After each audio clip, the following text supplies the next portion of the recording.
Good morning, everyone. Thank you all for being with us for our VIP Listen and Learn event today. We have the privilege of listening to Ms. Belle Niba as she discusses the following topics: how to use marketing to grow your business, and then also how to use social media to target your audience. Belle Niba is an executive director at African Ubora, a digital media and marketing company that supports small businesses to effectively compete in a global economy. She is also founder of African Vibes, which is a media brand that celebrates contemporary Africa. For over 20 years, she served as a tech leader for multiple Fortune 500 companies. She holds a bachelor's degree in business information systems, as well as a master's in business administration. Real quick before we begin, at the top of the chat, there are a few links for the Innovation Center, as well as information that I will be also posting for Ms. Niba. Our social media handle, website, and email is posted there. And also there's a link to a post-event survey that we would like for you to fill out at the conclusion of the presentation today. Lastly, please remember to mute your mics. And if you have any questions, please ask them in the chat and include your email address, just in case we run out of time. So without further ado, please welcome Ms. Belle Niba. Well, I want to first of all say thank you very much to Dr. Rhonda for inviting me to share this moment with all of you. And thank you, Tiffany, for facilitating, and the entire NSU Innovation Center team. I appreciate what you're all doing here, and I'm so excited to share what I do know with those that were able to make the call today. So when Dr. Rhonda asked me to come and talk about marketing, I was a little challenged because digital marketing is such a broad topic. The challenge I had was I have different businesses. I do different things in those businesses. What can I share in a 45-minute presentation that will be helpful and meaningful, something that you will all be able to take and use in your businesses, because this is a condensed time. So in search of that answer, I decided to look at my journey and some of the kinds of questions I had when I was just starting out. So we're going to be looking at that perspective of taking a journey through marketing when you're either just starting out or trying to build a business. We will not be able to cover everything in depth, but my hope is that the presentation I've put today will kind of put some kind of framework when you're approaching your marketing that you can build on. And so what I want to start with is kind of a question that I see that many people have encountered in their businesses. You've maybe run ads, you've been maybe posting on social media. If you've been posting on social media and you're not getting traction, can you kind of drop a comment in the chat box? I just want to get a sense if anybody has ever, if you're having any issues at all, or if you're having all good and you're just here today to get good insight. If you've run Facebook ads before, you didn't get any traction from your advertising, you've been on social media doing the different things that you either read up that you should be doing and you're still not gaining any traction, just drop a comment if that is you. But before we go into that, let me just expand a little bit on what Tiffany was sharing about me. As she said, my name is Belle Niba. I have a business called African Ubora. Now, African Ubora is a broad umbrella for my multiple business initiatives. I've done a magazine, I have a digital marketing company. I'm excited about investing. So I talk about investing. I've been there, done that. I do all these things. I have an e-commerce marketplace called I Wear African. And when you're looking at all of these things, and these are just some of the things that I do, the question then becomes, well, if you're doing all these things, how are you balancing all of these things as just one person, one business owner? And you would see how I do that as we go through the presentation today. The things I'm going to be sharing are things that I use personally. I have a team now. I didn't start with a team. So we're going to talk a little bit about that. That's what makes this possible. So we're going to be going over leverage because you're only one person. I see a lot of entrepreneurs try to wear all the hats in the business. That's just not going to work out. We're now in a digital, time where there's so much possibility. There's so much that you could do with all the platforms and all the opportunity that we have today. And with that, one of the people, I don't know if she's on the call, I can't recall her name, she did reach out to me on social media, she'll be attending this, and she was saying, I have all these business initiatives, I'm not even sure where to begin. And that's because we're in a digital space where that space alone gives us possibility. And you have to be efficient and effective in how you leverage it. There's so much information about what's working, do this, do that. So much information that it can be overwhelming if you're not using the right tactic in the right time. And so we're going to talk about your framework. If you've been out trying to market your business and you're not gaining traction, you're probably making one of these mistakes. And if I call out a mistake that you're making, again, drop that in the chat if you've made that mistake. Now, one mistake I see, and these ones I picked out are not the only mistakes people make, but these are the ones that I've seen some of my clients make that I've gone over with them and we've corrected. So one of the big ones is that your value proposition is not clear. So people are online, they're trying to market something, they believe in the product, but they're not clear about the value that that product or offer is going to have to the client. They think they're clear, but the person they're trying to communicate with is not seeing the value. So in your communication, something gets lost in translation. That right there is a sure way of getting a total disconnect with your online marketing. Another problem that I have seen, and this one is typically a really big and common one, is that you're trying to sell without building trust. You haven't established a relationship, you haven't established trust, and then you want people to buy from you. I get hit every day, even from people that I know, buy my this, I have this new business, buy my thing, or, put me on the cover of your magazine when I was doing print. And it was just people just pushing their own agenda without first establishing trust, without building a relationship. That's a big one. I'm sure if you're on any of the social media platforms, you've probably been hit by, has anyone been hit by this? If you've been hit by this, again, put that in the chat, where you're either on Instagram, Facebook, even LinkedIn, and people are trying to sell something to you. And I want to know, has that ever worked? I mean, for me personally, it just puts me off. Even if I would have considered it, it's just a total turn off. So that's another reason why, if you've ever done that, your marketing will not work. Now, another reason, another mistake that people make online, again, this is another one, is they focus a lot on tactics without strategy.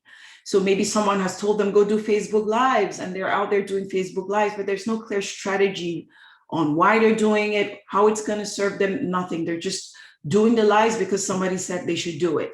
Or somebody said, okay, you need a sales page, you just do a sales page with no rhyme or reason. That's another reason that you would find that your marketing won't work. Last year, I actually spoke to an entrepreneur. He had been doing Facebook Lives for 3 years, every single day. His page had not added one new person. He had not made one new sale in that entire period of time, because he was not clear on his objective, and he was just doing lives because somebody said that's the new thing at the time. So he thought, hey, if I do lives every day, at least something's going to work, and it didn't. So again, focusing on tactics without strategy is a sure way for not getting your marketing to work. Another reason your marketing will not work is that you're not paying attention to your KPIs. For those who may not know what KPIs are, it's your key performance indicators. There are many entrepreneurs who are online really working hard, but they're not looking at the one thing that's the compass in your business, and that's the data. That is the heart of your business. That's what tells you what's working and what's not working. So if you're not looking at it, you're just out there either running ads or just putting out content and then wondering why, okay, you're not gaining any traction. You're not looking at the data that would have told you what would work or what isn't working so you could correct it. And the fifth one is your objectives are not clearly defined. So yes, you may know what your product is, but you're not even clear why you're doing what you're doing online. And if you're not clear where you're going, you'll just end up somewhere, right? So These are 5, they're not the only reasons why your marketing won't work, but these are 5 big ones, again, that I encounter often with my clients that we deal with. So as we look at these things, I wanted to touch on how I perceive and approach digital marketing.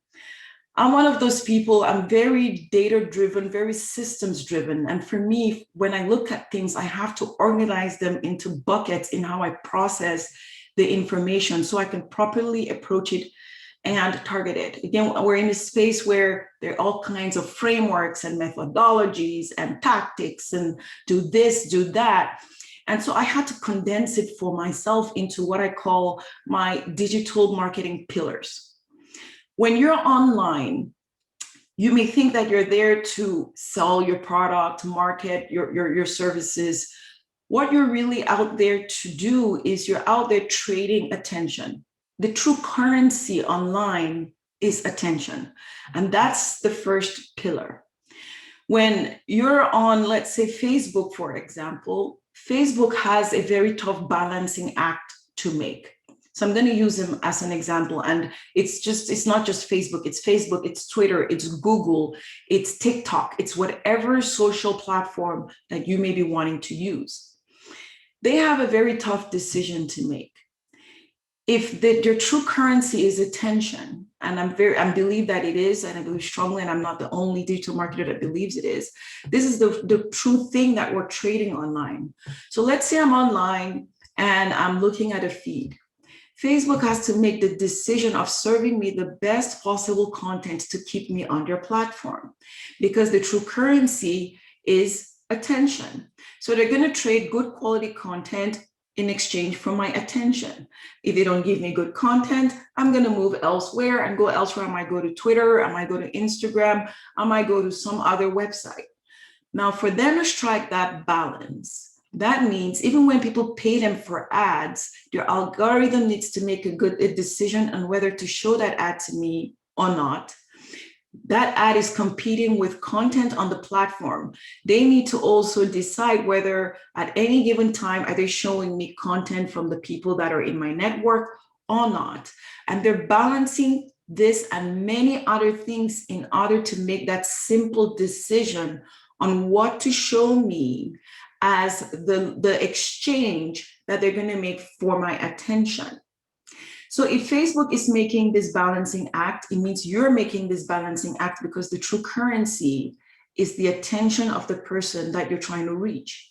If what you're putting out there is not perceived as valuable to them, they don't see it as something that would help them solve a problem, bridge a gap, advance somehow, or even entertain them, you're not going to make any progress online. You're not going to gain any traction. And pretty much every platform that exists, the only way they can grow is that they have artificial intelligence that detects how I engage with the content you put out there. If the way I engage with the content you put out there shows that I'm not interested in that type of content, guess what they're going to do? They're going to suppress that kind of content. Because again, if they show me, even if you pay them for that privilege, if they show me stuff that I'm not engaging with, that I don't like, they risk losing my attention and that transaction is done. So the first pillar is understanding that what you're truly trading is attention. And you're competing not only within your niche with your true competitors, you're competing with whoever is offering your target market a thing that grabs their attention. So that's the first pillar. The second pillar for me is connection. This is about relationships. So even if you have my attention, if you're operating in a transactional space, if you've traveled to Jamaica or any one of these very exciting Caribbean places and you land in the airport of Hawaii, you have all these timeshare people and they're even hanging out in some of these hotels, just trying to just force feed you a presentation that you don't care about to take your money. That's transactional. They don't care about their relationship. And I doubt that that tactic really works. The key thing for the second pillar is about connection. It's about building relationships. In traditional marketing, we would typically maybe go to an event, or maybe I'll invite you to lunch, and we actually get an opportunity to get to know each other. You can get to listen to me, see me smile, and have a conversation with me in person. You could read my body language. You have all the opportunity in person we have that opportunity to transform our relationship from strangers into a relationship. Online, you don't have that luxury. People judge you from the pictures you put out, the content you put out. Your content is really what speaks for you. And so your content has the challenging job, your content, the images you put, the way you present your brand, it has that difficult job of developing a connection and building relationships. And if you've been online and you've been mostly transactional, meaning you're asking people to buy my this, buy my that, that's just not how you want to approach marketing. You want to think about it as a way of building relationships, because that relationship that you're building will give and keep on giving. Whereas if you're just transactional and I do business with you one time from a transactional sense, once I'm done, that's it, I'm done, I move on. You have to start all over again to continue in this transactional sense to find the next transaction. Whereas a relationship, you can always come back to me and I can always do repeat business with you. So the second pillar is building a connection, establishing relationships. The third pillar is commitment. So when you've gotten my attention, you're developing a relationship. The way you advance that relationship is through getting me to take little commitments. And it is in those little commitments that we're progressing in our relationship that you can get to the point where you can start asking me for bigger commitments, like buying from you. Does that make sense to anybody? Is this something that is resonating? Unfortunately, I cannot see the comments. Let's see. I want to make sure that this is resonating. Okay, good, perfect. So this is resonating. So yes, so you want to start getting people to make little commitments along the way after you've been building this relationship. And what do I mean by little commitments? Little commitments is where, I share something and I ask you to like it. Just a like is a commitment. It's like when, a lot of marketers use the analogy of, when you go on a date, you don't ask somebody to marry you on the first date. You go on a date, you're filling each other out. It's little commitments. You go on that first date, you're saying, hey, we're just friends. I'm just inviting you for coffee. And then the next thing you know, it's a dinner date and it just progresses from there. It's little commitments that you use to inch closer into a bigger commitment. That whole aspect of relationship building doesn't stop with when you get online. When you get online, you still have to follow the progression of building relationships. The only thing that is different now is that you have to do it digitally. So today, what we're going to actually cover is, I'm going to cover 4 key things that I think will not only address the marketing, faux pas that I mentioned earlier, but we'll take into consideration these 3 pillars that I've shared with you today. The 4 main things we're going to be talking about are your value proposition, your integrated marketing strategy, your feedback loop, and then leverage.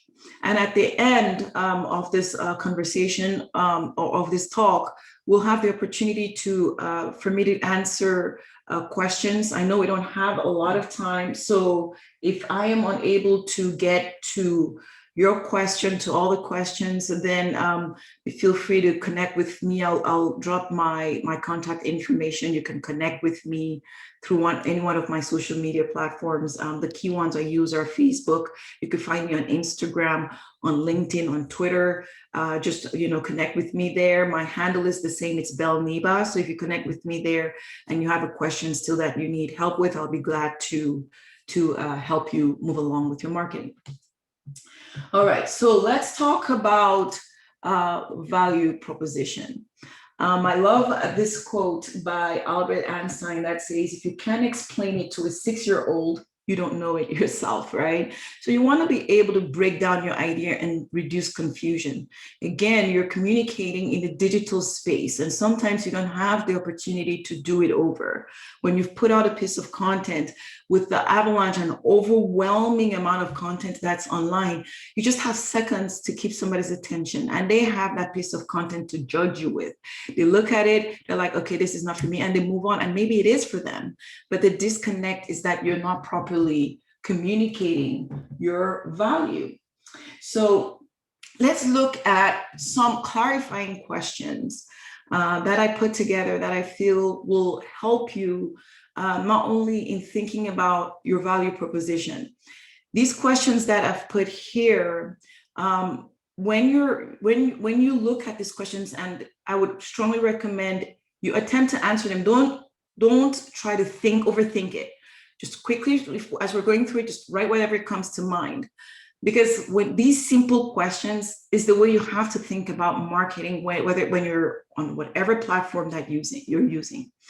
The first question is, who is your ideal audience? Who are you really trying to sell to?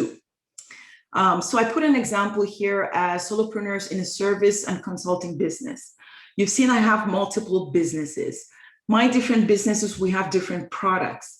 We sell to different people. The people that we're targeting for the media platform that I have, africanvibes.com, are actually different from the people that I'm targeting on my e-commerce marketplace.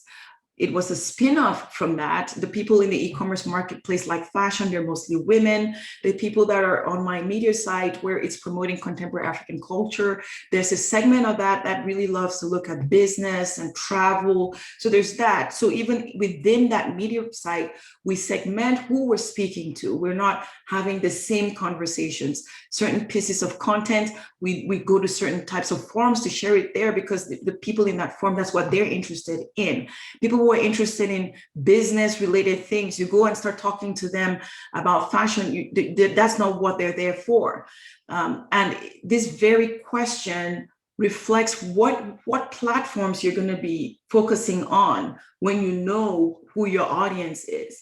If you're have like a, let's say a fashion, and I'm going to use fashion because I have that fashion marketplace. If you're having a fashion marketplace, one of the platforms you want to consider is a very visual platform like Instagram. Instagram is very visual. So when you're having a product or service that requires people to respond to it visually, you want to be on the visual platform. If you're in the travel industry, you want to be in the visual platform where you can transform people into an experience with images. But if you're in a media brand or you're blogging, you kind of want to be on Twitter, you want to be on Facebook. If you're doing a service-based business or consulting, you want to prioritize a platform like LinkedIn where you would have your people on there. So the kind of people that you're targeting would detect what platforms you should be focusing your attention on. Now, the second question I'm going to go over is, what is your current situation? So if you've identified who you want to go after, you're going to be thinking about what is the current situation you're in? What's the pain point right now? One thing to remember is these questions are helping you come up with a hypothesis. The key word here is a hypothesis. A lot of entrepreneurs approach business with the idea as if it's final, as if it's already baked. This is done, it's a done deal. Now I'm going to find somebody to force feed this idea to. That's not what business is about. As entrepreneurs, we're in a lab. And our job in this lab is to constantly take our initial hypothesis, test it out, learn from the market. The market would tell us what your needs are. However, we start with what we think those needs are, then we listen, and then we pivot. We listen, we pivot. But we cannot start with a blank slate. We start with a hypothesis. We make assumptions about what we think those needs are. And so this question of what is your current situation is looking at what is the pain point that this group that I'm trying to target is currently in, the pain point that I believe I can help them with. What is it? So again, an example, again, this is not fine. I just put these examples to help you as you're thinking through this.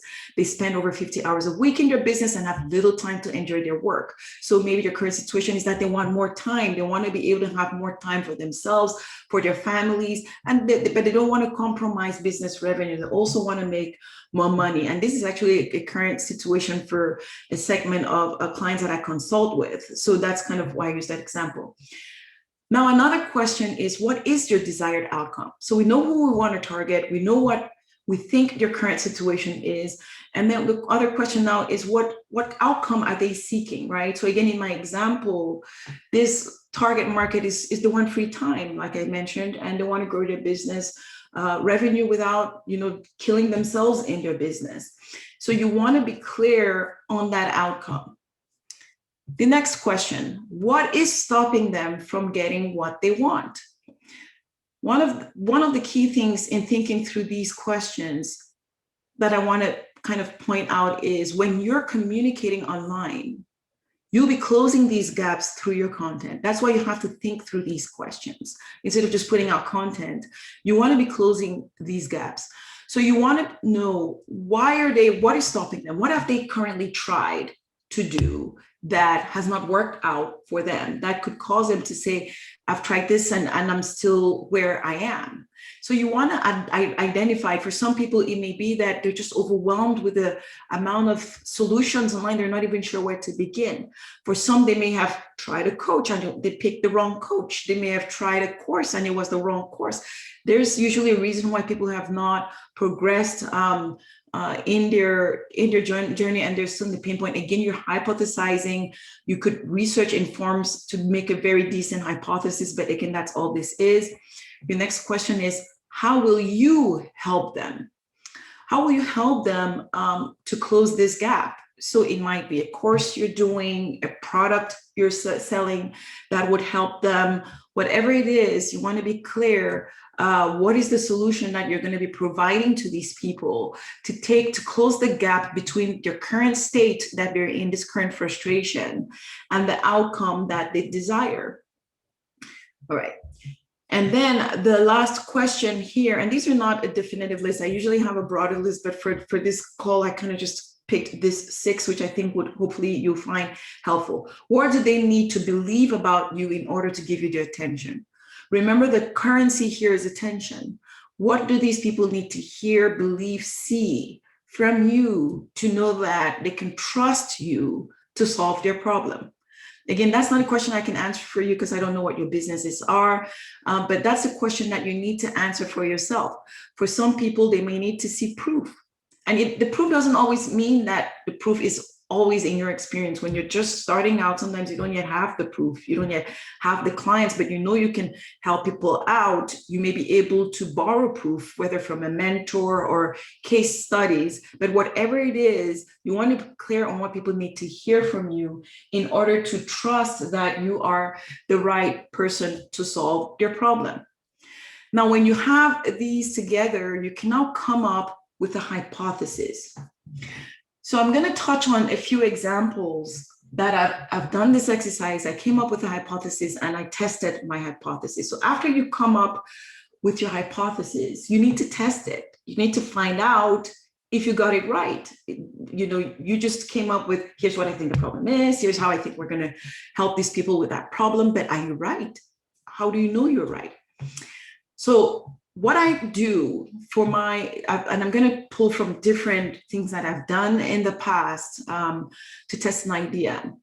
So one of them is using a free resource. So an example was last year.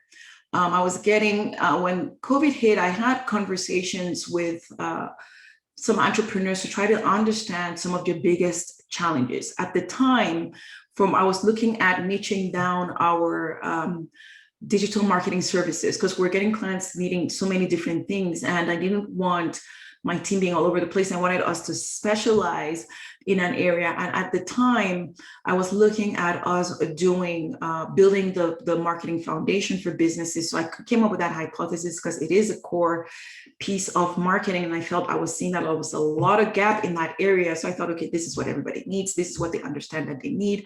So I'm going to do an outreach. And that was actually the cold email example that I'm going to use here. So I did a cold email where I wrote an email out and put it out to a bunch of entrepreneurs to say, hey, you know what? I'm doing this digital marketing business. I'm going to give you a free 30-minute consulting. I'll point out problems in your business. And if we find out during that 30 minutes that I can help you with, some of those problems, fine. If not, I'll give you the tools to do it, no obligation. So that was my cold email. And so, of course, as with everything that we do at my digital marketing, with all my businesses, I always test. So I do the email, I test to see, okay, would it even get open? So I did it a few times, optimized the email, and I got an impressive open rate. When I sent it, people were booking the calls. On the call, I find out as I'm talking to these entrepreneurs that they were not very worried about the broader foundation, even though it was a key piece that they needed. Their big pain point at the time was social media marketing. It was a pain point for 8 out of 10 people that I spoke to. I was shocked. I didn't even think that was going to be the thing that I was going to find out from the calls. That was very good information. And knowing that piece of information, the second challenge that I learned from them was the people that I was getting on the call, they were at the point of your business where they were building your business. They knew they needed the foundation, but they were not ready to make the investment needed to build that foundation. So what they were looking for was for a quick course that would take them through, and they would invest some time and they would be able to do the work themselves. So that gave me an idea that, okay, now I had clients, some of them signed up and we took them on, did some consulting work, but for the clients that couldn't afford it and just needed a DIY, I decided now to do a little test. I was going to do, because I found myself over and over walking them through, okay, here's how you can use Facebook to build your business. I'll go try it out. They'll write to me and say, oh my goodness, thank you. And at some point it was being so redundant that I said, okay, what if I take this information I've learned, I do a course that was inexpensive and easy for people to afford. For me to do that, I needed to test that idea again. So again, it's another test. So the first test was I did a cold emailed outreach and I got feedback. Now from that feedback, I got insights that I've used in other things. And I realized there's this gap because I'm repeating myself. I'm doing mini coaching and consulting. I'm only one person, that's not scalable. So I said, okay, let me do this mini course. However, in order to do it, one thing, like I've mentioned as our pillars, is I understand very clearly that the currency we're trading online is attention. I understand that I need to create a connection and that I need mini commitments. And so I needed a first thing to get the mini commitments in order to test my course. And so I decided that I was going to look out for something that I felt people who may want that course will need it, that I could use to get them to start building that connection with me, and in the process, offer them the course. I had not created this solution yet. I simply went into a few groups and I wrote this message that you see on the screen right here. I wasn't sure, and the test here was, I was looking for 50 comments. I said, okay, if I put this up and I get 50 people that respond that they want it, then I'll have my assistant create this little freebie, which then we're going to use as a lead magnet for the course that I was going to put together. And it was a simple message, and it said, hello, ladies, who would like a free copy of 100 social media engagement post ideas? And the reason I picked that, again, was from the hypothesis that people that were trying to do DIY, they didn't have big budgets, and they were trying to do organic. Organic takes time. It requires an investment of time and effort. They would typically struggle with what to post online. And so that was a hypothesis. This was me testing out the hypothesis, because again, I wasn't sure if that hypothesis was going to work. When I put this, within 24 hours, I had over 300 comments. that was overwhelming. And this was happening in different groups. Now I knew for sure I was onto something. Now we had to quickly put together this lead magnet because we didn't even have it. We hadn't created this yet. We quickly put together the lead magnet, and then I had to now go in, because if you see, there's no link here. I was just trying to see the interest. I started going in now and trying to reply. It was quite overwhelming, got really overwhelming at some point. And I have to be honest that I ended up abandoning the replies because I just couldn't keep up with the groups. But this was one quick approach that helped me test my idea. Now, another way that I test an idea, and I have many different ones, another one is a video. I don't know if anybody that has joined the call today is following me on any of my Facebook pages. Sometimes, I can decide that I want to do either a training or something. I recently, I'm very passionate about stock market investing. As you could see, I'm a woman of many interests. I'm very passionate about stock market investing. And, I was pushed to do a mini quick start course and challenged actually by a client of mine to say, oh, you're pushing us. Why don't you just go and test this course? I'm like, so because it was something that I was doing on the fly, very short notice, I was like, okay, let me test before I created the course. Will people be interested to sign up? I set up a quick landing page. I just went and did a video, put it on my page. And what I was looking for was I just needed 10 people to sign up, and then I'll create the course. After 20 people signed up, I shut it down. I created the course. It was just, again, I didn't pay for this video. I just took my phone out on a Sunday morning, and I'm like, hey, I'm going to be doing this. This is what we're going to be talking about. Register, that's it. And that was, again, another test. If I had done it, one of my assistants had asked me, so Belle, what if you put this video out and nobody signs up? And I told her, if nobody signs up, that's very good information. That tells me either the communication, either the value that I'm presenting in my video is not resonating with people, or this is just not something that people are interested in. So it's never a wasted experience. You put that out there. I know people are always scared to put themselves out there. You have to look this as, again, we're entrepreneurs. We're constantly in a lab. We're doing research. We're learning. We're hypothesizing. We're pivoting. We're taking the data that we've learned from, and we're using it. If you're not doing this, then you're missing out on one of the key pieces of what it means to be an entrepreneur, because it's not a static journey. This is a journey that's ongoing. You're learning, you're adjusting, and as you're getting better, that's how your business grows. Another method, which I'm not going to cover much, is Facebook ads. This, you have to know what you're doing, but this is another way to quickly test an idea. It's just that it costs money, but I've already shared with you at least some ideas that I hope you can use in your businesses. These are all free. All these ones I initially mentioned, they're free. That it doesn't cost you anything. It may just cost you're getting past the fear of putting yourself out there. For many people, that's always the thing about, oh my God, what if I put this and nobody responds? Again, always look at it as information. All right, so now we've talked about your value proposition. Let's talk about the heart of all of this. Some people focus a lot on the tactics and not enough time on strategy.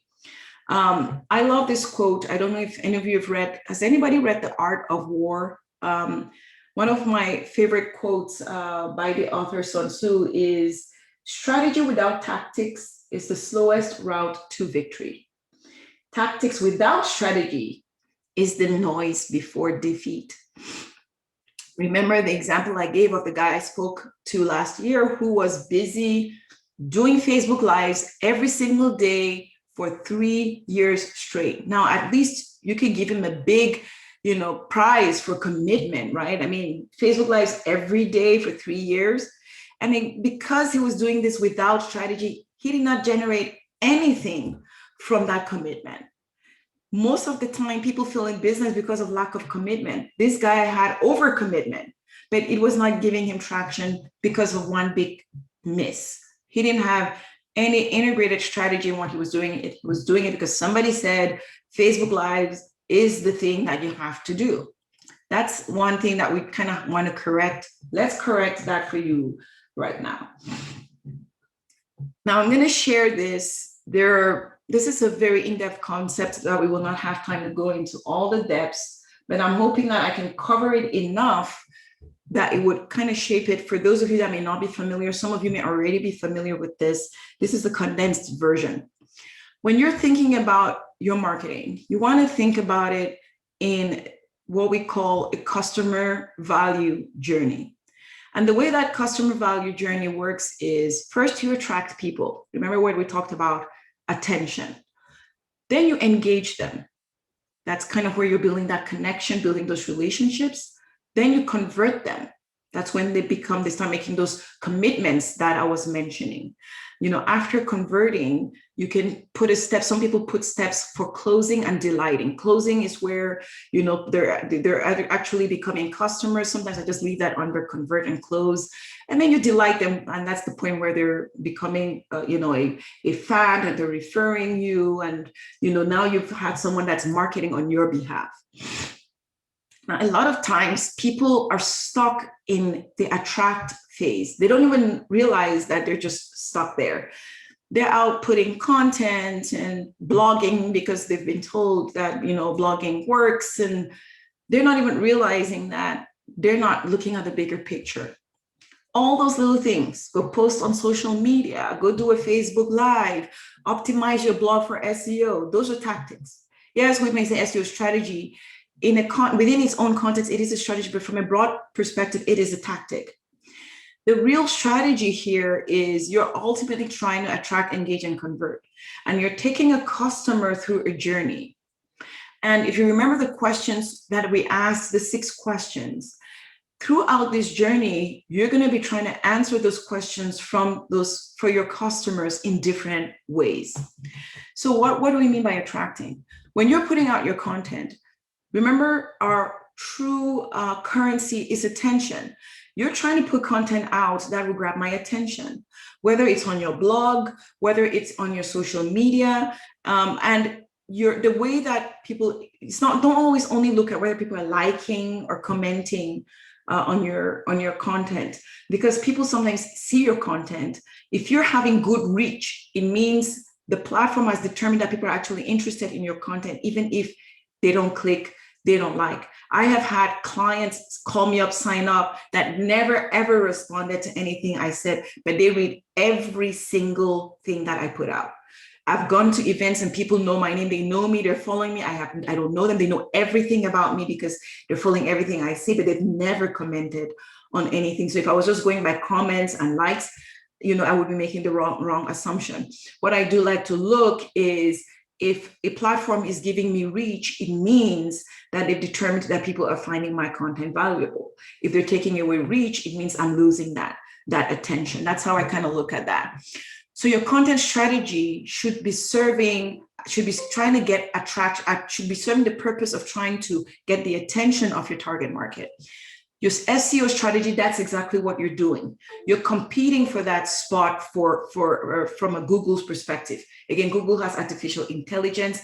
Google's one job is to make sure that they keep the attention, that they keep the person, they give the value to the person coming and putting in a keyword search. That person is looking to solve a problem. Google is trying to give that person the best possible solution first, before they're even looking at monetizing that opportunity. Because if they don't offer that value, that person is not going to use Google in the next search. And they've been very efficient in that. So when your SEO strategy is efficient from a Google search perspective, where you're ranking, that means you're also offering that kind of value. Again, it's always good feedback. So that's another way for you to attract the people that you're interested in. Another quick way to do this is earned media. What is earned media?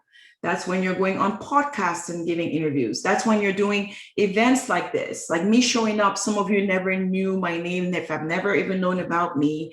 And some of you will learn about me today and say, yes, I want to either follow her. I think what she's saying makes sense. There's some sense in what this woman is saying. And so I want to, connect with her. That's another way of, attracting the people that are your people, the people you're trying to reach, is going and doing interviews, podcasts, that kind of thing. That's what we call earned media. The other stuff is like owned media, is your stuff, whereas earned media means you're leveraging other people's platforms to reach your target audience. And then another method is the paid ads. Again, it's very effective, but it costs money. There are free ways to do things. There are paid ways. There's no really bad option. It's just knowing when to use which one. Now, when you're in the process, as you've attracted people and you're having those conversations and you're pulling them in, you want to be able to engage them. So you're engaging people with calls to action. You have a landing page that can also help convince them that you're the right person for them to take some kind of action. This is where those little commitments that I was talking about. Engage is where you're building relationships, you're getting little commitments made, you're building a community here. You're building a community of people that are beginning to trust you. You're putting together authority. People are trusting you. That's happening here. The example I gave with a lead magnet, you're offering them something of value. And in exchange, they're making commitments. They're giving you their attention, and you're pulling them in smaller commitments, moving to the point where you finally are making a big commitment. And that's where conversion happens. So what's a big commitment? Somebody gives you their email address. That is a big commitment. Somebody makes a small purchase. They purchase a product from you. That is a big commitment. And for big commitments, you want to have conversion processes, because after someone gives you their email address, they may not buy from you yet. You still have to sell them. So you usually want to have a conversion process. And this is kind of when I mentioned earlier that I thought, okay, people would be more focused on your foundation, because I knew that was the heart of marketing.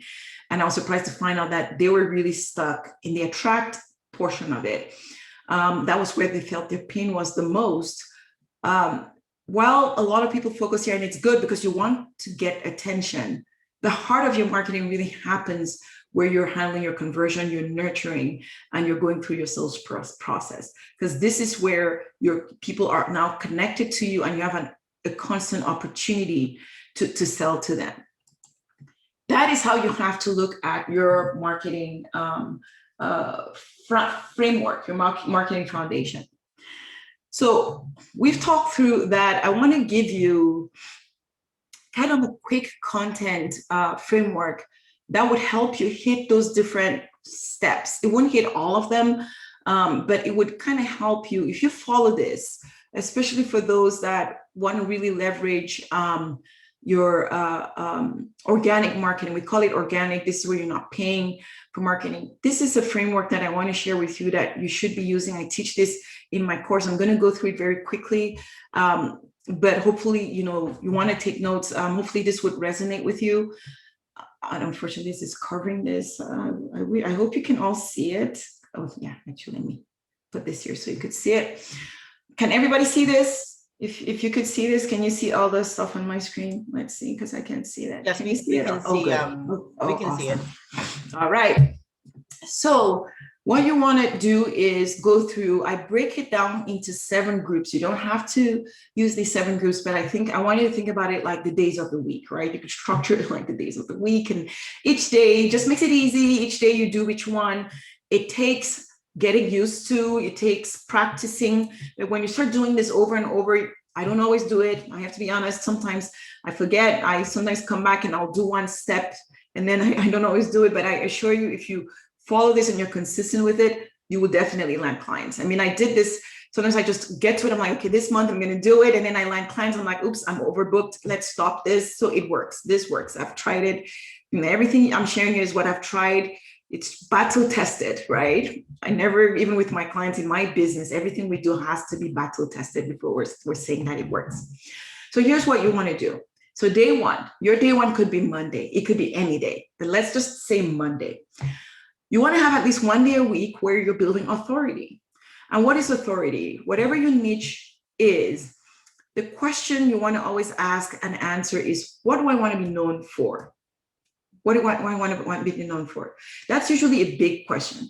And actually it's one that I have to sometimes sit with clients for us to actually work through. There was a client of mine who is in the financial space, and she was following this other blogger. Her target market was, millennials, Black millennials, helping them with financial planning. And she had this other Black blogger who had gained a lot of traction in the financial space, and that's who her target was.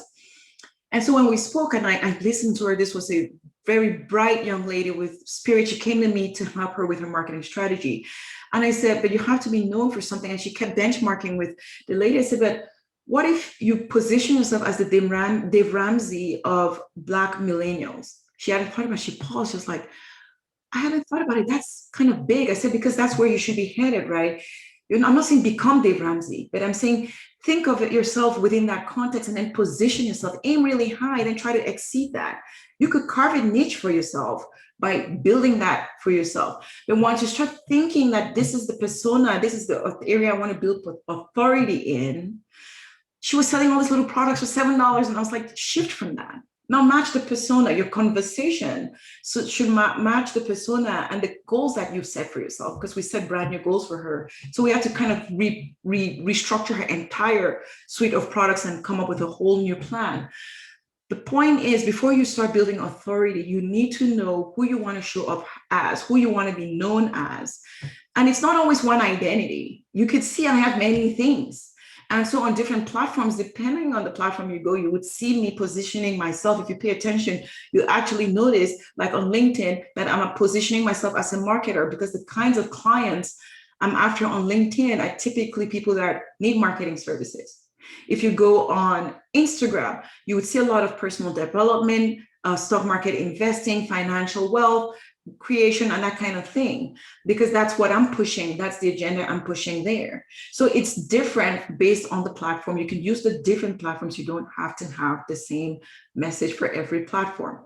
However, if you're just starting out, don't try to split yourself thin. I'm able to do this because I have a team, because I have leverage, which we're going to talk about later. But when I was flying solo, I wasn't all over the place. I was like, okay, a marketer, that's who I'm going to be putting out there.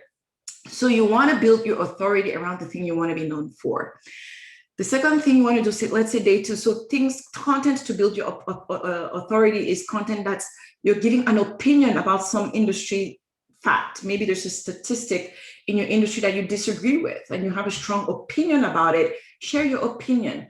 If you can be controversial about that opinion, right? And say, no, I don't believe this thing, or I don't believe that thing. And you take a stand about, certain things.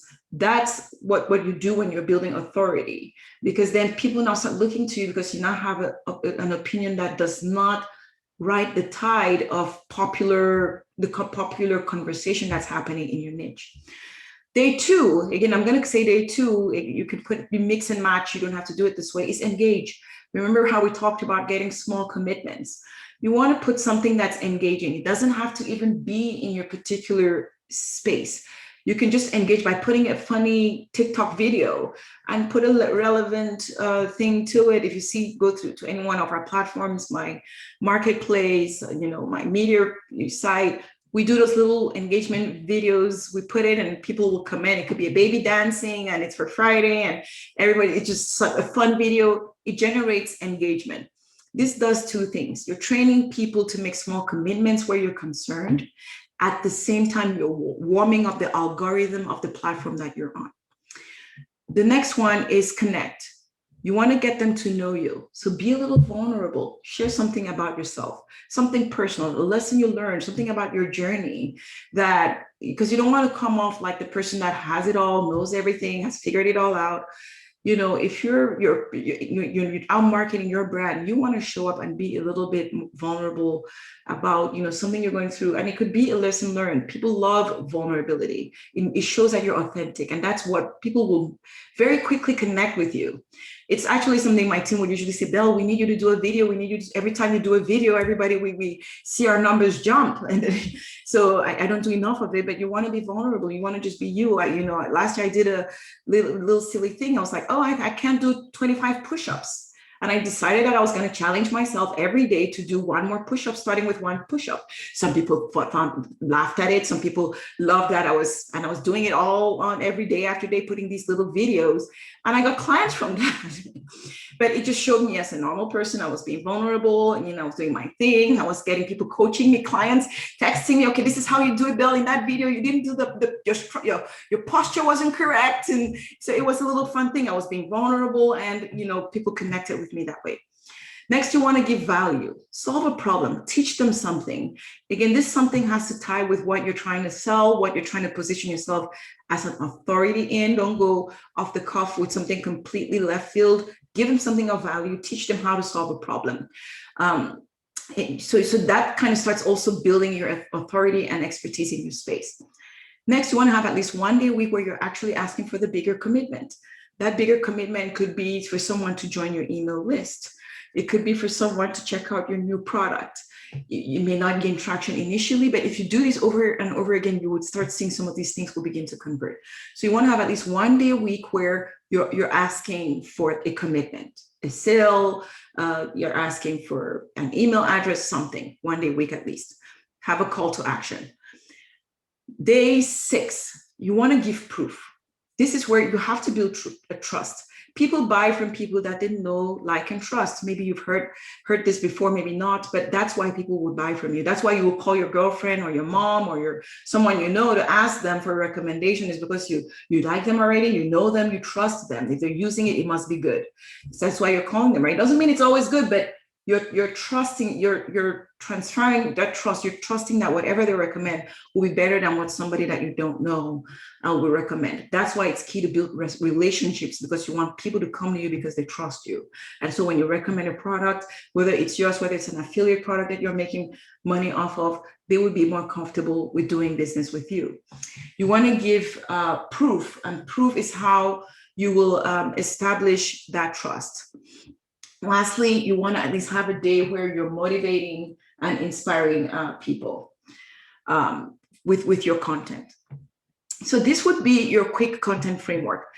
Now, I want to do a quick time check. I know we're pretty much getting close to the end of the time. I just have a couple more slides to go. Is that okay? Dr. Rhonda, is that okay? Guys, is it okay if we just take a little bit more time, or we could just wrap it up here and take some questions? If you can get through the slides, I do want to make sure everyone, those that have questions, have an opportunity to ask them. So if you have questions, please put them in the chat, and Belle, we can go to maybe 11:10. And so let's give at least maybe 5-7 minutes for some questions. So go ahead and put those questions in the chat, everyone. Okay, good. All right, so there's not much more to cover, but we'll just quickly talk about the 2 other things that I would like for you guys to incorporate into when you're thinking about marketing. The other one is your feedback loop. So when your headlights aren't on, the best review mirror available isn't likely to improve your driving, right? So you need to have a feedback loop. One of the key things that we do in my business is, this is like the heart of my business. And maybe it's because my background is in data and analytics. In my corporate life, I was managing very, multi-million-dollar projects. The data is what I always follow. It's not what somebody says works, it's what the data tells me works. That's what I do. And so I've trained my team. My team is international. It was a new concept for them. Everybody has a number. We're following numbers. We're not following hype. So for all my businesses, every week we look at what did the data tell us. Now, there's this thing they're always talking about, okay, this week I had greens. It's like a whole thing now. Everybody wants greens, and you're not going to get greens every week. It's not every week that you're going to see that, something you did moved the needle up, right? But what I'm looking for is, if I'm not getting greens, meaning it means I'm not improving, we either went down, we lost traction. Why? That's the feedback loop.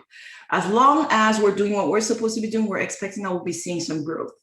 If we're not doing things, if either our strategy has become stale, it needs improvement, I don't wait for my team to tell me. I look at what the data is telling me.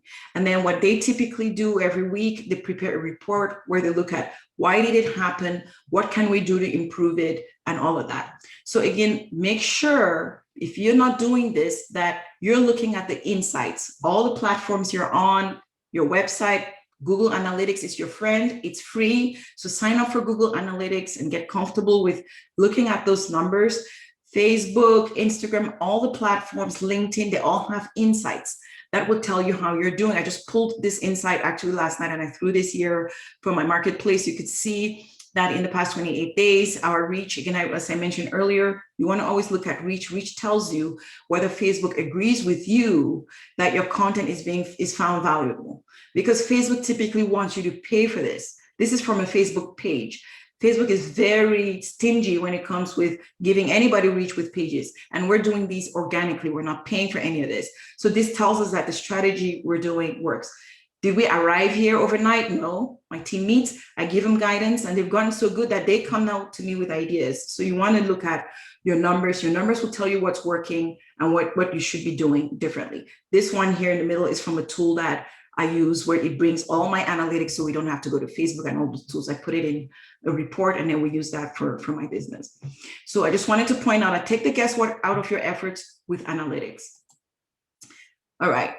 The last point I want to cover is leverage. It is far more lucrative and fun to leverage your strengths instead of attempting to fix all the chinks in your armor. This is from Tim Ferriss, the author of The 4-Hour Workweek. I see this by so many entrepreneurs do this. I did this for quite some time. I was trying to be Superwoman. Now I know I'm good at many things. I can do many things well, but I cannot do everything well. And I had to make peace with delegating, and it was imperfect delegation, meaning sometimes people could not do things as well as I could, but it was better. It helped me spread myself where now I'm able to run my different businesses and see growth in those different businesses. I see my team grow as well with me. So you have to be patient, but you have to think about leveraging. Not everybody likes this business of social media marketing. Again, that was a pain point I discovered last year, which I thought, okay, that would be the easy part. People would not be worried about that. And I found out people were actually quite worried about that. They didn't like it. Some people just were like, Belle, I just want to focus on my, healthcare or my meditation business or my whatever fitness business. I don't want to be doing that whole social media stuff. So they didn't want to be bothered with it. And so what we looked at for some of my clients, what we did was I actually trained a virtual assistant to work on a team. And for some, we actually just managed your profiles for them because it made sense for us to just do it for them. So you want to consider outsourcing the things that you don't like doing, or the things that you might enjoy doing, but it's not the best use of your time. You might enjoy, doing something that, let's say if you're in a digital marketing business like I was, but your focus was website building. Maybe you build the best websites, but if you spend time building the website, that's your time. Maybe you can only build 1 or 2 websites a week. But if you outsource that, you can get more clients and have your team build the websites to your standard, you train them, and then you can take on more clients. You can grow your business that way. Would it cost you initially when you're ramping up? Yes, it's going to cost you initially. But when you've ramped up, you're going to start getting a return on your investment. You cannot grow flying solo. So just understand that. The next thing is running ads. You want to get to the point where you've connected. Your value proposition is clear. You're already getting traction. You have a community. People understand what you're selling. They're buying from you. That's when you start accelerating with ads. People try to get to the ads portion, and you could. I've done cold ads as well, but then I go through the cycle that I shared with you. I'm testing, I'm doing all these things. So I'm not expecting my first ads to give me any money. I'm using it as learning. And then when we learn, then we take it, then we start retargeting based on what we've learned. We pivot, and then we start getting profitable ads. So you can use ads. Another big thing is to have a referral process in your business so that your existing clients can then refer you business, and it reduces, so that one client that you had invested to get now becomes a person that's referring other clients. That's not costing you any additional revenue. So that's kind of how you want it to do to scale your efforts. Again, outsource, run ads, and then leverage, have a referrals process in your business. All right, so I know that was a lot. I'm sorry that I went over, and I really tried to just pick this highlights. Again, digital marketing is very broad. So I'm going to go to your questions. Again, as Dr. Rhonda said, I might not be able to get to all of them. You'll find me on the key platforms as Belle Niba. You can find me on my website, belleniba.com. That's my marketing site. So if we don't cover your question, you can connect with me here. Dr. Rhonda or Tiffany, I don't know if you'll be able to read the questions because I can't see them. Are there any questions that people have that they would like for me to address? No, currently we don't have any questions. Oh, that's wonderful. So everybody, I have been putting all of your contact information in the chat. I'll go ahead and do that one more time so that everybody can get that. Fantastic. All right. If there are no questions, then I hope that what you learned, or at least I would ask that if what you learned was of value, please just drop a note in the chat and say yes, so I know that at least you got some value from the talk today. And again, it was certainly my pleasure, Dr. Rhonda, the NSU Innovation Center, for you guys having me, ladies and guys, for having me today. It's definitely been a pleasure, and I look forward to connecting with some of you online. Pernette, I'm glad to hear. Thank you very much. I would look forward to connect with some of you online. Belle, I just want to take a moment and thank you for providing this information to our audience. As you guys, I've been putting out on social media, Belle and I actually work together, and she is my coach, one of my coaches, and she is phenomenal. I have the honor of having this kind of lesson and input on a regular basis, and so I hope that you found this all very helpful. But Belle, I just want to thank you so sincerely for dropping such knowledge. We usually don't get such practical information for free. So we thank you for taking time. She's on the West Coast, so it's still early. Yeah. So I just want to thank you and thank everybody for taking time out of your schedules to join us this morning for our event, for VIP Listen and Learn event. If you would please remember to click on the link for our survey. Tiffany just put that in the chat. And of course, we always use our surveys to help to refine and to improve the programs and services that we provide. So the best way that you can pay us or give us some sort of, let us know what your interests are, is to just click that survey link and complete the survey. Outside of that, we don't have anything else for you guys today. Thank you for sticking with us. And we look forward to seeing you next month at our Build Your Business Wednesday and VIP Listen and Learn Wednesdays. So you guys have an amazing Wednesday and a great week. We'll see you next time.